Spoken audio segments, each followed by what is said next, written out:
আসসালামু আলাইকুম। আশা করি আপনারা সকলেই ভালো আছেন। আজকের ব্রেকিং নিউজটি রাজশাহী বিশ্ববিদ্যালয়ে ভর্তি পরীক্ষার কেন্দ্র পরিবর্তন করা হয়েছে। অর্থাৎ গত ২ দিন থেকে রাজশাহী বিশ্ববিদ্যালয়ে ভর্তি পরীক্ষা কেন্দ্র নিয়ে অনেক সমস্যায় পড়েছিল শিক্ষার্থীরা। তাদের সুবিধার্থে রাজশাহী বিশ্ববিদ্যালয় কর্তৃপক্ষ একটি মিটিং আয়োজন করে। সেই মিটিংয়ে চূড়ান্ত সিদ্ধান্ত হয়েছে যে শিক্ষার্থীরা প্রথম পছন্দের কেন্দ্রেই পরীক্ষা দিতে পারবে। অর্থাৎ কেউ যদি চট্টগ্রাম অর্থাৎ যারা বিভাগীয় শহরে বিশ্ববিদ্যালয়গুলোতে পরীক্ষার কেন্দ্র সিলেক্ট করছিল তারা এখন সেখানেই পরীক্ষা দিতে পারবে।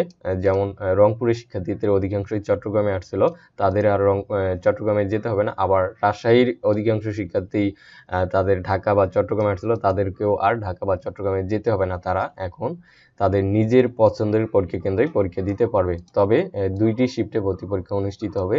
এই সিদ্ধান্তটি আজকে চূড়ান্ত হয়েছে।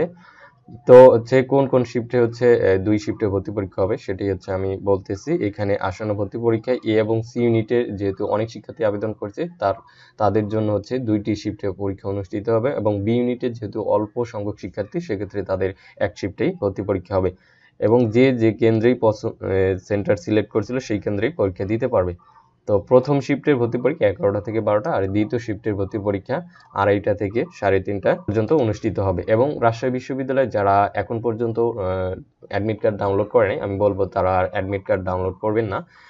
পুনরায় নতুন করে আবার অ্যাডমিট কার্ড ডাউনলোড করতে হবে। তো অ্যাডমিট কার্ড ডাউনলোড সংক্রান্ত পরবর্তী ভিডিওতে আমি দেওয়ার চেষ্টা করব। অর্থাৎ রাজশাহী বিশ্ববিদ্যালয় ওয়েবসাইটে তারা নোটিশ দিয়ে দিবে যে পুনরায় আবার অ্যাডমিট কার্ড ডাউনলোড করতে হবে। তো যারা এখনো অ্যাডমিট কার্ড ডাউনলোড করে নাই তাদের আর ডাউনলোড করার দরকার নেই। তো এই ছিল আজকের আপডেটটি। পরবর্তী আপডেট পেতে আমার চ্যানেলের সঙ্গেই থাকবেন। ধন্যবাদ সবাইকে।